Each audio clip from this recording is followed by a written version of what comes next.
ادامه گفتارهای رادیوی فرهنگ.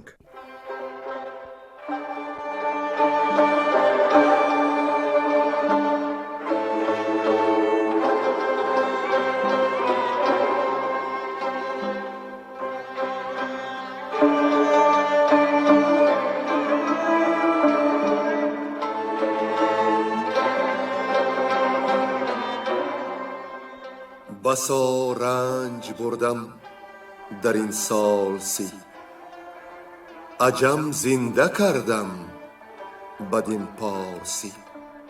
بسا رنج بردم در این سال سی، عجم زنده کردم بدین پارسی.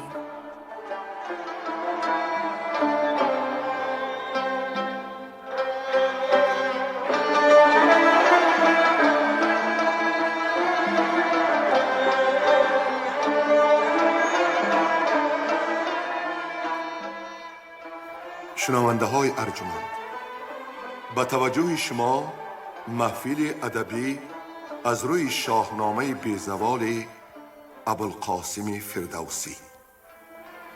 صدر محفل نظام قاسم.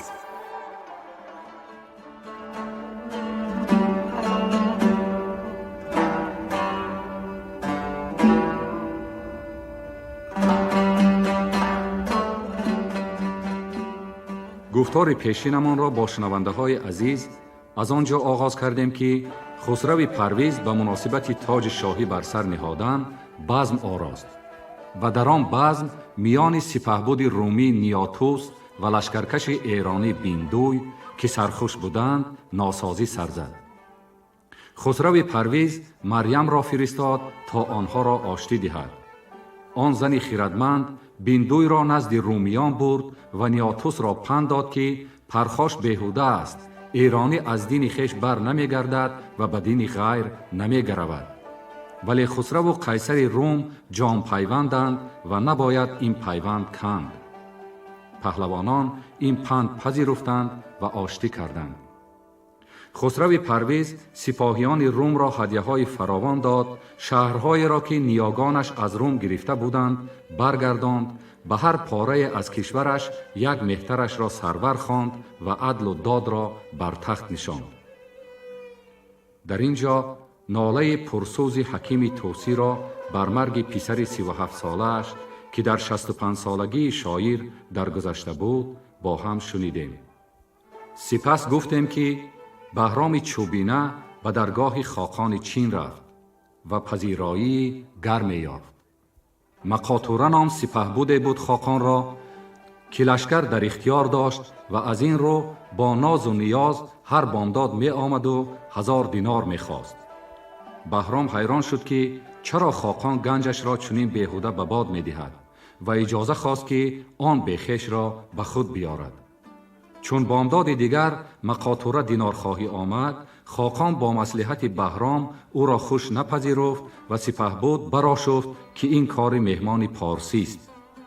رزم آغاز شد و بهرام مقاطوره را کشته سزاوار هدیه‌های فراوان خاقان گردید. در آن دیار شعری بود که هر زمان نفری را می‌خورد و کسی علاج نیست کردن آن را نمی‌یافت. بار آن شعر دختر خاقان را دم کشید و زن خاقان از بهرام چوبینه خواست انتقام جگربندش را از آن درنده بیدادگر بستاند. اینک شنونده های عزیز بشنوید که بهرام با آن شعر چی کار کرد و ادامه داستان تا کجا آورد.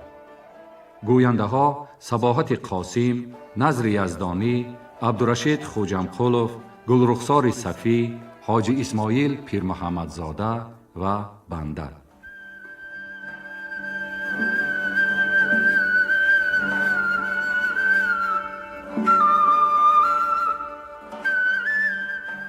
کشته شدن شیر کپی بر دست بهرام چوبینه.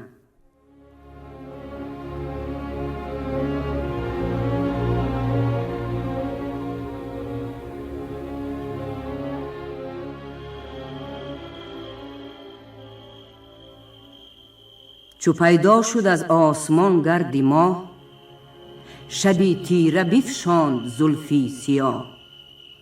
پراگنده گشتند و مستان شدند و از آن جای هر کس به ایوان شدند. چو پیدا شد آن فر خورشید زرد، بپیچید زلفی شبی لاژورد. کژاگند پوشید بهرامی گرد، گرامی تنش را به یزدان سپرد. کمند و کمان برد و سه چوب تیر، دو شاخه یکی نیزه نخچیر گیر. چو آمد به نزدیک آن برز کوه، بفرمود تا باز گردد گروه. بدان شیر کپی چو نزدیک شد، تو گفتی برو کوه تاریک شد. میان اندر آن کوه خاراب و بست، به خمی کمند از بری زین نشست. کمان را بمالید و بر ذهن نهاد، ز یزدان نیکی دهیش کرد یاد. شد آن شیر کپی به چشمه درون، بغلطید در آب و آمد برون. که بر اژدها چون شدی موی تر، نبودی برو تیری کس کارگر. چو دید اژدها کین سواری دلیر، همی آید از دور چون نره شیر. بکین کرد دندان و چنگال تیز، شد از کینه او سرش پرستیز. بغرید و برزد بر آن سنگ دست، همی آتش از کوه خارا بجست.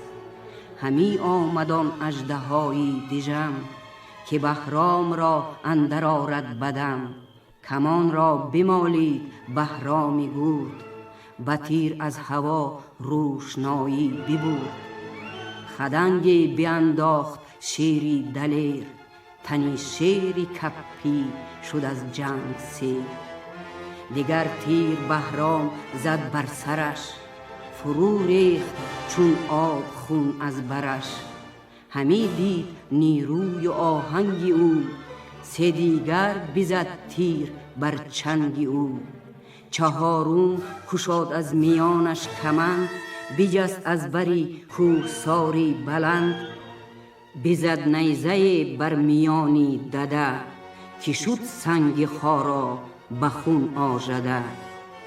از آن پس به شمشیر یازید مرد، تنی اژدها زد بدو نیم کرد.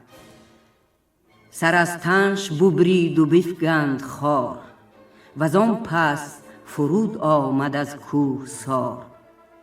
به نزدیک خاقان خرامید شاد، سخنهای کپی همی کرد یاد.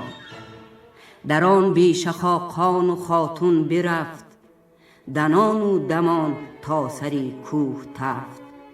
گرفتش سپهدار چین در کنار، وز آن پس ورا خواندی شهریار. خروشی در آمد ز گردان چین، کز آواز گفتی بدرد زمین. به بهرام بر آفرین خواندند، بسی زر و گوهر برافشاندند. چو خاقان چینی به ایوان رسید، فرستاده مهربان برگزید. فرستاده صد بدرگنجی درم، همان برده و جامه و بیش و کم. که رو پیش بهرام جنگی بگوی، که نزدیک ما یافتی آبروی. پسی پرده ما یکی دختر است، که بر تارکی بانوان افسر است.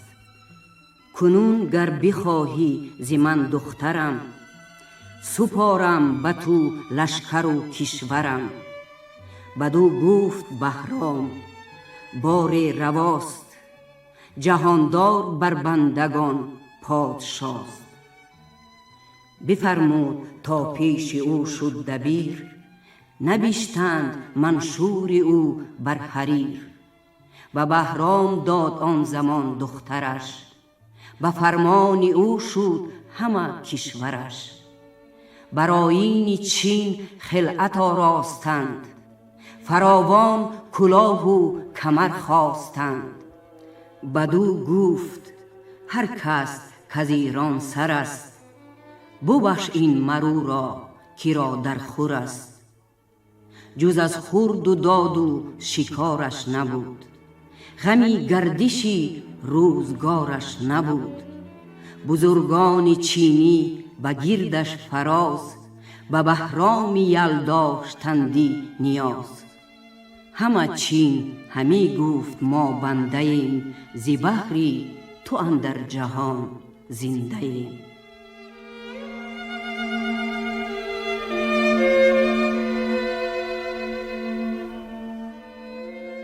آگاهی یافتن خسرو پرویز از کار بهرام و نامه نوشتن به خاقان.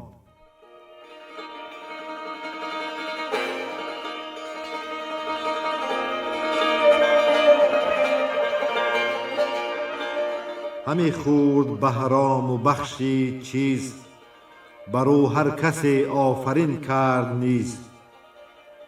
چنین تا خبرها به ایران رسید، بری پادشاه دلیران رسید.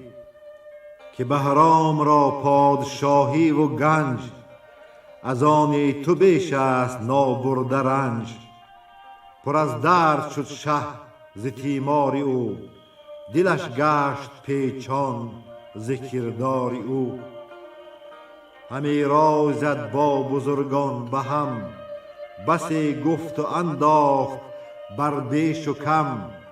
شبی تیره فرمود تا شد دبیر، سری خامه را کرد پیکانی تیر. به خاقان چینی یکی نامه کرد، تو گفتی که از خنجرش خامه کرد. نخست آفرین کرد بر کردگار، توانا و دانا و پروردگار. برآرنده خور و کیوان و ماه، نشاننده شاه بر پیشگاه. گزاینده هر کی جوید بدی، فزاینده دانش ایزدی. ز نادانی و هم ز ناراستی، ز کژی و کمی و از کاستی. بتابی چو گویی که یزدان یکیست، ورا یار و همتا و انباز نیست. بیابد هر آن کس که نیکی بجست، مباد که او دست بد را بشست. هر آن کس که او راه یزدان گزید، سر از ناسپاسی بباید کشید. یکی بنده بود شاه را ناسپاس، نه مهتر شناس و نه یزدان شناس. یکی خورد بی مایه بی باب بود، پدر برکشیدش که بی باب بود. نهان نیست کردار او در جهان، میان مهان و میان کهان. کس او را نپذیرفت کش مایه بود، وگر در خرد برترین پایه بود. به نزدی تا آمد بپذیرفتیش، چو پرمایگان دست بگرفتیش. کسی این نبرگیرد از راستان، نیم من بدین کار هم داستان. نباید که بیبر کنی نام خویش، به بهرام بفروشی آرام خویش. چو این نامه آرند نزدیک تو، پراندیشه کن رای باریک تو. گران بنده را پای کرده ببند، فرستی سوی ما بوی سودمند. وگرنه فرستم ز ایران سپاه، به توران کنم روز روشن سیاه. چون نامه نزدیک خاقان رسید، بدان گونه گفتار خسرو شنید. فرستاده را گفت فردا پگاه، چو آیی بدر پاسخی نامه خواه. فرستاده آمد دل پرشتاب، نبود زان سپس جای آرام و خواب. همی بود تا شمع رخشان بدید، به درگاه خاقان چینی دوید. بیاورد خاقان همان گه دبیر، ابا خامه و مشک و چینی حریر. به پاسخ نوشت آفرینی مهان، زی من بنده بر کردگار جهان. دگر گفت کان نامه برخواندم، فرستاده را پیش بنشاندم. تو با بندگان گوی از این سان سخن، نزیبد از آن خاندانی کهن.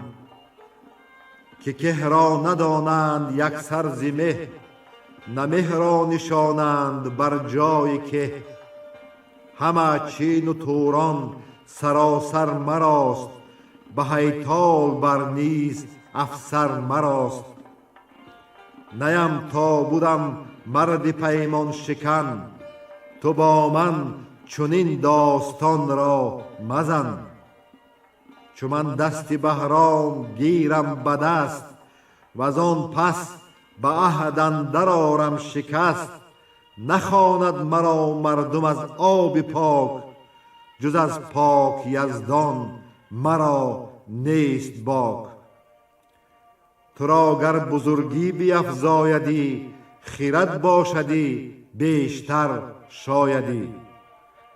بر آن نامه بر مهر بنهاد و گفت، که با باد باید که گردی تو جفت. فرستاده آمد به نزدیک شاه، به یک ماه کمتر بپیمود راه. چو برخواند نامه را شهریار، بپیچید و ترسان شد از روزگار. فرستاد و ایرانیان را بخواند، سخنهای خاقان سراسر براند. همان نامه بنمود و برخواندند، بزرگان به اندیشه درماندند.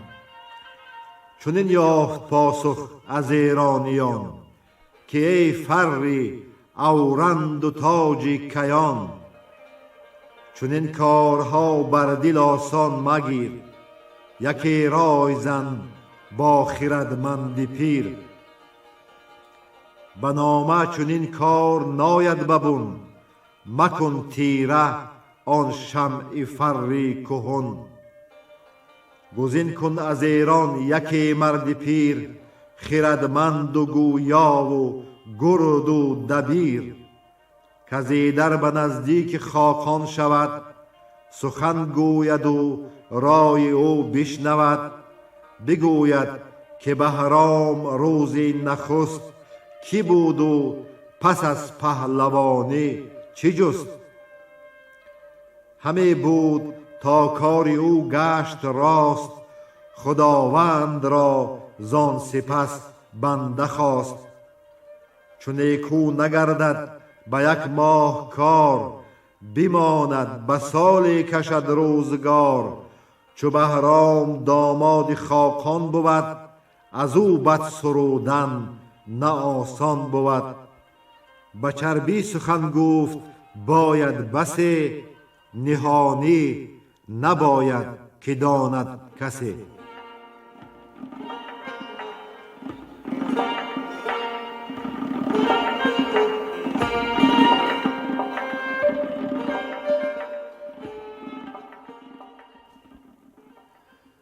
سپاه آراستن خاقان چین.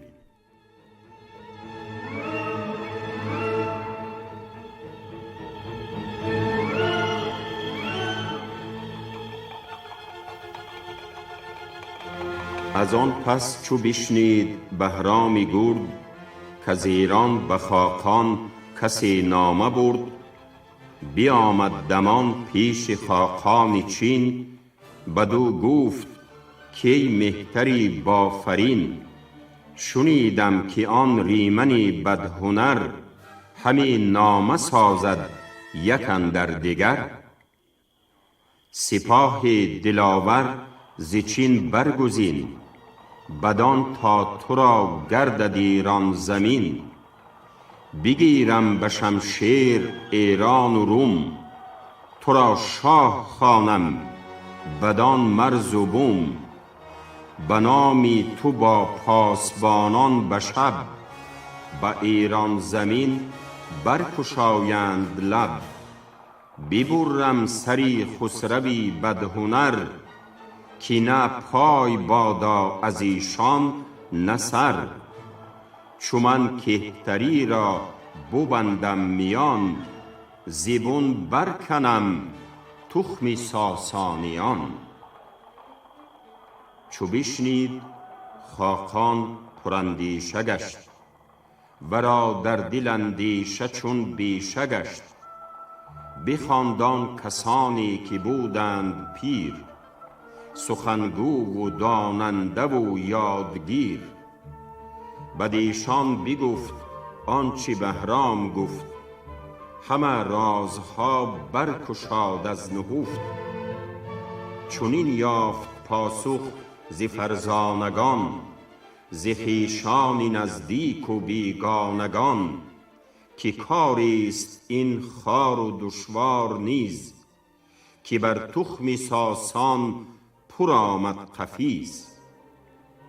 ولیکن چو بهرام راند سپاه، نماید به مردی خردمند راه. به ایران بسی دوستدارش بود، چو خاقان یکی خویش و یارش بود. براید به بختی تو این کار زود، سخنهای بهرام باید شنود. چو بشنید خاقان دلش تازه گشت، بخندید و بر دیگر اندازه گشت. بران برنهادند یکسر گوان، که بگزید باید دو مردی جوان. که زیبد بران هر دو تن مهتری، همان رنج کش باشد و لشکری.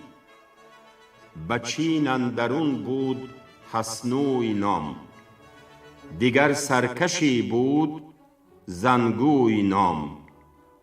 فرستاد خاقان یلان را بخواند، به دیوان دینار دادن نشاند. چنین گفت مهتر بدین هر دو مرد، که هوشیار باشید روزی نبرد. همیشه به بهرام دارید چشم، چه هنگام شادی چه هنگام خشم. گذرهای جیحون بگیرید پاک، ز جیحون به گردون برآرید خاک. سپاه دلاور بدیشان سپرد، همه نامداران و شیران گرد. برآمد ز درگاه بهرام کوس، رخی شید از گرد شد آبنوس. ز چین روی یکسر به ایران نهاد، به روزی سپندار موز بامداد.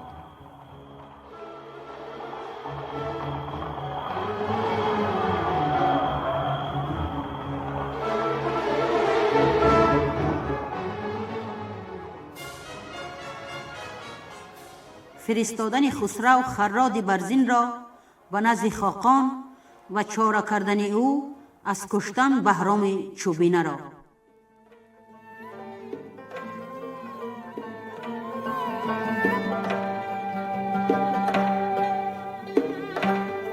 چو آگاهی آمد به شاه بزرگ، که از بیشه بیرون خرامید گرگ. سپاه بیاورد بهرام گرد، که از آسمان روشنایی ببرد. به خراد برزین چنین گفت شاه، که بگزین در این کار بر خانه راه. یکی سوی خاقان بیمایه پوی، سخن هر چه دانی بباید بگوی. به ایران و نیران تو داناتری، همان بر زبان تو تواناتری. دری گنج بگشاد و چندین گوهر، بیاورد و شمشیر و زرین کمر. که خراد برزین در این خیره ماند، همه در نهان نام یزدان بخواند. چو با هدیه ها راه چین برگرفت، به جیحون یک راه دیگر گرفت. چون نزدیک درگاه خاقان رسید، نگه کرد و گوینده برگزید. بدان تا بگوید که از نزد شاه، فرستاده آمد بدین بارگاه. چو بشنید خاقان بیارست گاه، بفرمود تا برکشادند راه. فرستاده چون شد به تنگی فراز، زبان کرد گویا و بردش نماز. بدو گفت هرگه که فرمان دهی، به گفتن زبان برکشاید رهی. بدو گفت خاقان به شیرین زبان، دل مردم پیر گردد جوان. بگو این سخنها که سود اندروست، سخن گفته مغز است و ناگفته پوست. چو خراد برزین شنید این سخن، به یاد آمدش گفته های کهن. نخست آفرین کرد بر کردگار، توانا و دارنده روزگار. که چرخ و زمین و زمان آفرید، توانایی و ناتوان آفرید. یکی چرخ گردنده بی ستون، چرا نه به فرمانش اندر نچون. بران آفرین کو چنین آفرید، بلند آسمان و زمین آفرید. توانا و دانا و دارنده اوست، سپهر و زمین را نگارنده اوست. به چرخ اندرون آفتاب آفرید، شب و روز و آرام و خواب آفرید. توانایی او راست، ما بنده ایم، همه راستی هاش گوینده ایم. یکی را دهد تاج و تختی بلند، یکی را کند بنده و مستمند. نه با آنش مهر و نه با اینش کین، نداند کس این جوز جهان آفرین. که همه همه خاک را زاده ایم، به بیچاره تن مرگ را داده ایم. نخستین درآییم از جم برین، جهاندار تحمورسی بافرین. چونین هم برو تا سری کیقباد، همان نامداران که داریم یاد. چو کیخسرو و رستم نامدار، برین هم نشینان تا به اسفندیار. زگیتی یکی دخمشان بود و بحر، چشیدند بر جای تریاک زهر. کنون شاه ایران وطن خویش توست، همان شاد و غمگین بکم بیش توست. به هنگام شاهانی با آفرین، پدر مادرش بود خاقان چین. بدین روز پیوند ما تازه گشت، همه کار بر دیگر اندازه گشت. ز پیروزگر آفرین تو باد، سری تاجداران زمین تو باد. همه گفت و خاقان بدو داده گوش، بدو گفت که ای مرد دانش فروش. به ایران اگر نیز چون تو کس است، ستاینده آسمان او بس است. در آنگاه جای بپرداختش، به نزدیکی خیش بنشاختش. به فرمان او هدیه ها پیش برد، یکایک به گنجور او برشمرد. بدو گفت خاقان که بخواسته، مبادی تا اندر جهان کاسته. گر از من پذیرفت خواهید تو چیز، بگو تا پذیرم من این چیز نیست. وگرنه تو از هدیه روشنتری، به دانندگان بر جهان افسری. یکی جای خورم بپرداختند، ز هر گونه جامه ها ساختند. به خوان و شکار و به بزم و به می، به نزدیک خاقان بودی نیک پی. همه جست و روزش خالی بیافت، به مردی به گفتار اندر شتافت. بدو گفت بهرام بدگوهر است، از آهرمنی بدکنش بدتر است. فروشد جهان دیدگان را به چیز، که آن چیز گفتن نیرزد به نیز. ورا هرمز تاجور برکشید، به ارجش ز خورشید برتر کشید. ندانیست کس در جهان نام اوی، به گیتی برآمد همه کام اوی. چو فرمان روا شد ز فرمان اوی، برون آمد از عهد و پیمان اوی. به شاهنشهی سر برآورد راست، که ایران و نیران سراسر مراست. اگر با تو بسیار خوبی کند، به فرجام پیمان تو بشکند. چنان هم که با شاه ایران شکست، نه خسرو پرست و نه یزدان پرست. گر او را فرستی به نزدیک شاه، سر شاه ایران برآری به ماه. از آن پس همه چین و ایران تو راست، نشستن تو آنجا کنی کت خواست.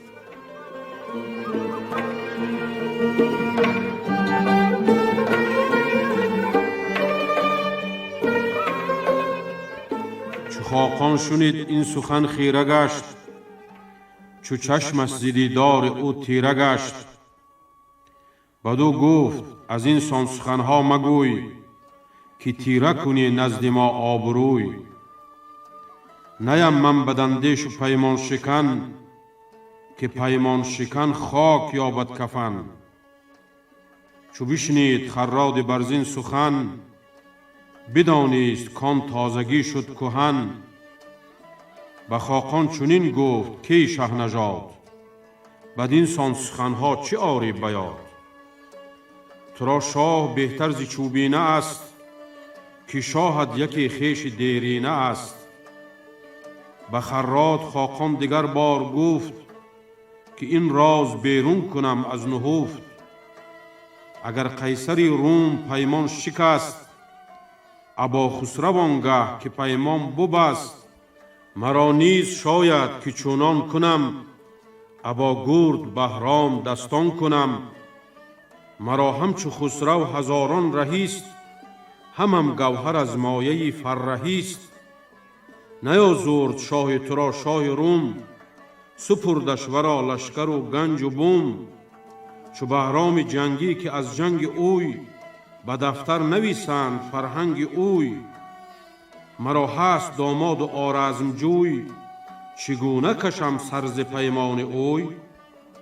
دگر باره خراد دلتنگ شد، به چارت درون سوی نیرنگ شد. به اندیشه با خویشتن گفت مرد، که خاقان نخواهد زمان یاد کرد. که بهرام دادش به ایران امید، سخن گفتنی وی شود باد و بید. چو امید خاقان بدو تیره گشت، به بیچارگی سوی خاتون گذشت. همی جست تا کیست نزدیک او، که روشن کند جان تاریک او. یکی کدخدای به دست آمدش، همی نیز با او نشست آمدش. سخنهای خسرو بر او یاد کرد، دل مرد بیدین بدان شاد کرد. که نزدیک خاتون مرا دست گیر، بدان تا شوم بر درش بر دبیر. چنین گفت با چارگر کدخدای، کزو آرزوها نه آید بجای.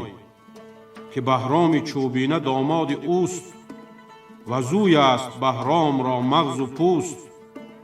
تو مردی دبیری یکی چاره ساز، و از این کار برباد مگشای راز. چو خراد برزین شنید این سخن، نه سر دید تیمار او را نبون. یکی ترک بود پیر نامش کلون، که ترکان ورا داشتندی زبون.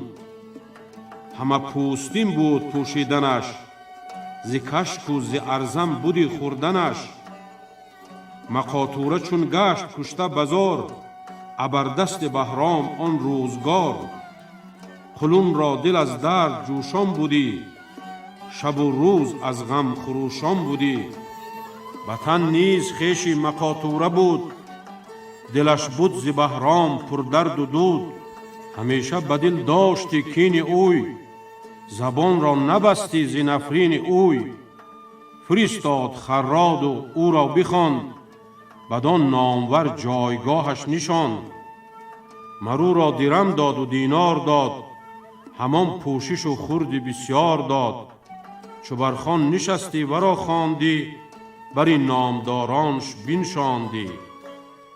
پراندیشه بود مرد بسیار دان، شکیبا دل و زیرک و کاردان. همان پیش خاقان به روز و به شب، چو رفتی همی داشتی بسته لب. وز آن روی با کدخدای سرای، ز خاتون چینی همی جست رای. چنین گفت با مهتران مرد پیر، که چون تو سرافراز مرد دبیر، اگر در پزشکیت بهره بودی وگر نامت از دور شهره بودی، یکی تاج بودی از آن بر سرش، به ویژه که بیمار شد دخترش. بدو گفت که این دانشم نیز هست، چگویی بسایم بر این کار دست.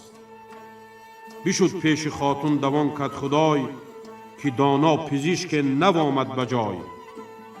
بدو گفت شادان زی و نوش خور، بیاور مخار اندر این کار سر.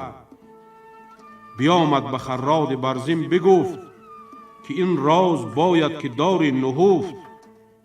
برو پیش او نام خود را مگوی، پزشک کن از خویشتن تازه روی. و نزدیک خاتون شدان چارگر، تبه دید بیمار او را جگر. بفرمود تا آب نار آورند، همان تره جویبار آورند. کجا تره کش کاشنی خواندش، تبش خواست که از مغز بنشاندش. و فرمان یزدان چو شد 7 روز، شدان دوخت چون ماه گیتی فروز. بیاورد دینار خاتون ز گنج، یکی بدره و جامه زربفت 5. بدو گفت که ناسزاوار چیز، بگیر و بخواه آنچه باید نیز. چنین داد پاسخ که این را بدار، بخواهم هر آنگه که باید بکار.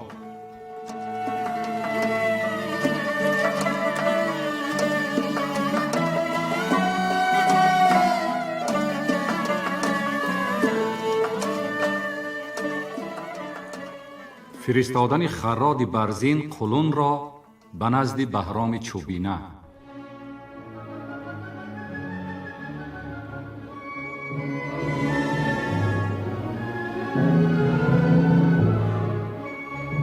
وزان روی بهرام شد تا به مرو، بیاراست لشکر چو پری تذر.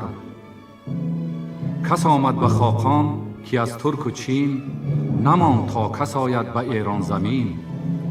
که آگاهی ما به خسرو برد، ورا زان سخن هدیه نو برد. منادیگری کرد خاقان چین، که به مهر ما کس به ایران زمین. شود من میانش کنم بر 2 نیم، به یزدان که نفروشم این را به سیم. همه بود خراد برزین 3 ماه، همه داشت این رازها را نگاه.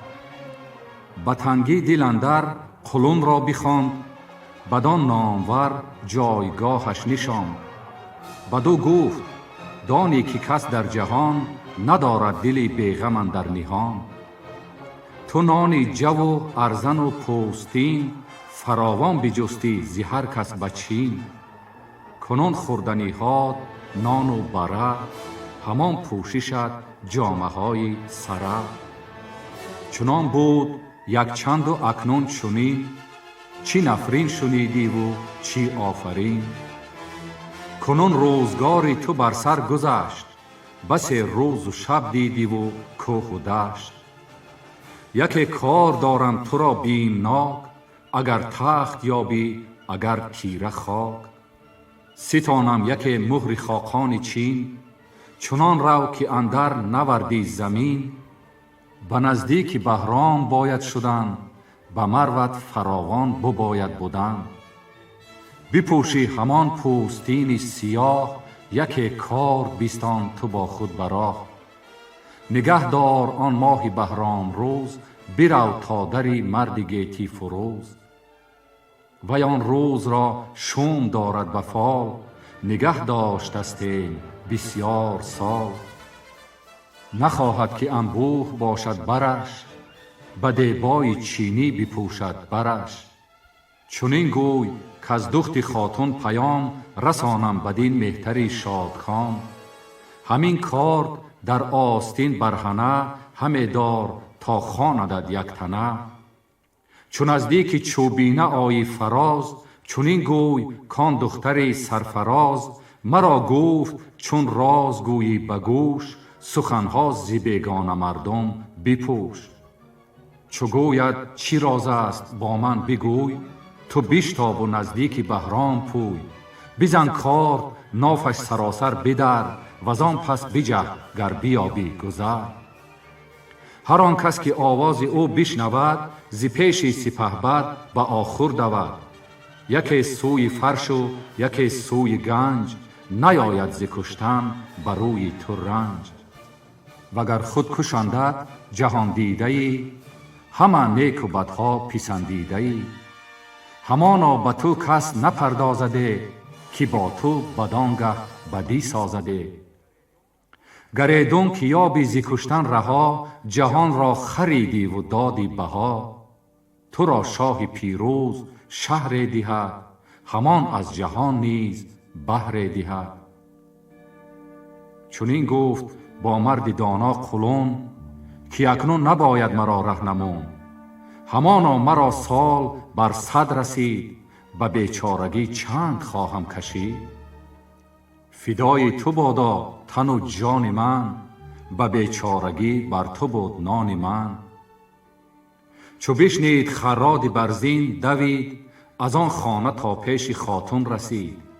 بدو گفت آمدگه آرزو، بگویم تو را ای زنی نیک خو. ببندند زان سوی کسهای من، سزد گر کشاده کنی پای من. یکی مهر بیستان ز خاقان مرا، چنان دان که بخشیده جان مرا. بدو گفت خاتون که خفته است مست، مگر گل نهم بر نگینش به دست. ز خراد برزین گل مهر خواست، به بالین مست آمد از حجره راست. گل اندر زمان بر نگینش نهاد، بیامد بدان مرد جوینده داد. برو آفرین کرد مردی دبیر، بیامد سپردان بدان مرد پیر.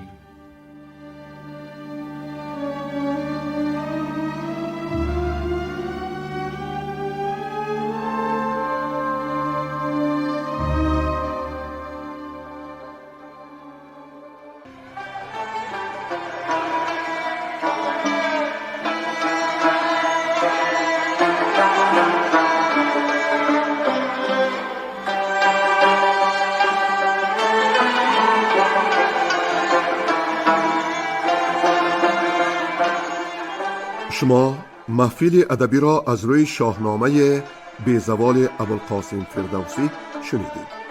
تهیه‌گر خیرالله ابراهیم، منظم آواز معرفت خالق، صدا بردار برنای نظام. شاد و پیروز باشید.